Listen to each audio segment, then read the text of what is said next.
কবর জিয়ারতের সঠিক পদ্ধতিটা জানতে চাচ্ছি।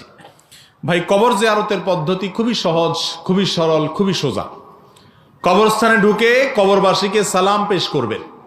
সালামুন আলাইকুম দারা কওমিন মুমিনিন ওয়া ইন্না ইনশাআল্লাহু বিকুম লাহিকুন নাসআলুল্লাহ লানা ওয়া লাকুমুল আফিয়াহ। হে ঈমানদাররা, যারা এই কবরে শায়িত আছো, তোমাদের প্রতি সালাম। তোমাদেরকে আল্লাহ তাআলা শান্তিতে রাখুন, শান্তি বর্ষণ করুন তোমাদের উপরে।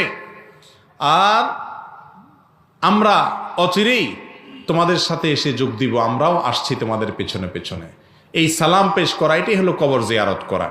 এর বাইরে কবরস্থানে কবর জিয়ারত করতে গিয়ে অমুক সূরা এতবার পড়তে হবে, তমুক সূরা এতবার পড়তে হবে, হ্যাঁ, এরকম করলে কবর জিয়ারত হবে, না হলে কবর জিয়ারত হবে না, এরকম কোনো বর্ণনা নবী করিম সাল্লাল্লাহু আলাইহি ওয়াসাল্লাম এরকম কোনো কবর জিয়ারতের পদ্ধতি আমাদেরকে শেখান নাই।